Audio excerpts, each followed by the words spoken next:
Bonjour et bienvenue pour cette 120e émission, une émission spéciale, une émission un petit peu qui sort des sentiers battus on va dire, puisqu'aujourd'hui je vais vous parler d'un comics en VF, mais un comics en VO, puisque c'est un comics français. C'est le Capitaine LSD de Mathias Fourier. Alors vous connaissez peut-être ce nom, Mathias Fourier, qui signe également d'autres bandes dessinées sous le nom Jim Dandy. J'aime bien le nom Jim Dandy, c'est chouette. Il a déjà fait un truc dont j'avais parlé dans une émission qui s'appelait L'écume des ours, toujours sous le nom Mathias Fourier, qui était absolument super, une très belle histoire d'amour, magnifiquement dessinée, voilà, un coup d'essai, j'ai envie de dire un coup de maître. Moi j'avais trouvé que c'était hyper abouti comme projet, aussi bien scénaristiquement que graphiquement. J'avais trouvé que c'était un vrai plaisir, et donc il en a profité pour créer son petit label qui s'appelle Megalo Comics. Il a un site internet et je vous mettrai dans le commentaire de cette vidéo le lien pour pouvoir commander ce titre qui n'est pas disponible sur originalcomics.fr, car je veux que vous alliez l'acheter sur enfin celui-là aussi, les deux, prenez les deux. Je veux que vous alliez l'acheter sur Megalo Comics. Pourquoi? Parce que c'est sa boîte, c'est autoproduit et je veux que l'intégralité de la somme aille au créateur et voilà, ne servons pas d'intermédiaire. C'est un tout petit prix puisque ce sont des comics à, si je me trompe pas, c'est marqué dessus 6 € pour celui-là et 5 € pour celui-là. Pour 11 €, messieurs dames, vous avez les deux.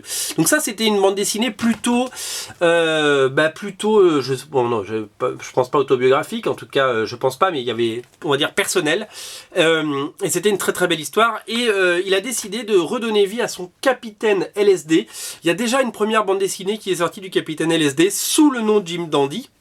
Qui n'était pas signé Mathias Fourier à l'époque, et qui était sorti en librairie, distribué par Macassar, vendu chez le Réflexion, édition Réflexion je crois, voilà. Et donc il a laissé ce personnage, le Capitaine LSD était un super héros qui prenait des substances et qui s'est réveillé à notre époque.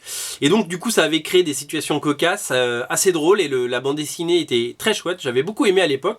On m'avait pas forcé à la lire et on m'avait pas forcé à en dire du bien. Je l'avais fait spontanément parce que quand un truc me plaît, eh bien je veux le dire, voilà, tout simplement. Et donc il a décidé de faire une autre bande dessinée au même format, ce format comics, que le premier. Et donc ça s'appelle Capitaine LSD. C'est pas Captain, c'est Capitaine. Ça s'appelle Tsarabomba et c'est un prequel. Autant dans la bande dessinée de Capitaine LSD, on avait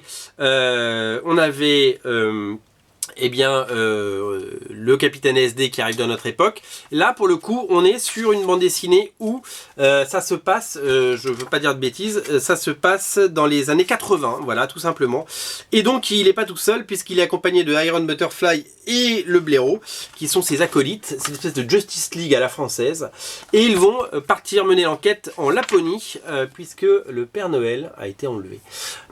Partant de ce postulat plutôt rigolo, on va avoir une aventure un petit peu loufoque, assez rigolote même, et surtout, moi j'ai retrouvé un petit plaisir, plein de petits clins d'œil évidemment à notre enfance. Il a le même âge que moi, Mathias Fourier, et d'ailleurs c'est quelqu'un de formidable. Il était à Paris Comics Expo, on s'est juste croisés aux toilettes. J'ai croisé beaucoup de monde aux toilettes. J'ai vu Arthur Adams, j'ai fait pipi avec Arthur Adams aux toilettes. J'ai vu Olivier Jalabert, j'ai vu Sullivan Rouault, j'ai vu Guile. Les toilettes du Paris Comics Expo, c'est the place to be. Voilà, on revient sur le Capitaine LSD parce que c'est un autre coup de cœur, j'ai envie de dire, parce que j'ai retrouvé en le lisant les qualités d'écriture de Mathias Fourier qui décidément sait nous plonger dans une histoire. Parce que quand je vous donne, je vais être très honnête avec vous, je vous donne le pitch de départ, cette équipe va enquêter sur la disparition du Père Noël. J'ai envie de vous dire, il a pris du LSD. Eh bien non, parce que c'est plutôt, c'est très bien écrit, il y a plein de petits rebondissements, c'est très bien amené, c'est savoureux. Voilà, c'est comme une danette, ça glisse tout seul et c'est vraiment super. Il y a notamment des personnages que je trouve géniaux, comme le KG Bear, le nom est absolument génial. Et voilà, je voulais le dire. Voilà, c'est vraiment une histoire assez intéressante. Et voilà, et moi je suis assez, voilà, je pense que ça méritait une émission, il fallait une émission dédiée. pour ce titre parce que voilà, c'est un auteur à découvrir. Donc je vais vous mettre le lien pour Megalo Comics. Faites-vous un petit plaisir, soutenez un artiste et sa petite maison d'édition, parce que je m'y connais en petite maison d'édition. Et voilà, et franchissez le pas, vous ne serez pas déçus. Prenez les deux, L'écume des jours et Capitaine LSD. Voilà, parce que c'est vraiment une très bonne et très agréable surprise. Voilà, à noter que c'est où c'est vendu avec une trading cards. Alors ça vient avec sous plastic bag, et vous avez à l'ancienne, old school, la trading card. Alors moi j'ai eu Capitaine LSD, je sais pas s'il y en a d'autres, mais voilà, j'ai la trading card Capitaine LSD. Il y a un petit bonus, un petit plus, pas dégueu. Voilà, je le range, hop, Capitaine LSD de Sarah Bomba, disponible sur le site de Megalo Comics. Salut!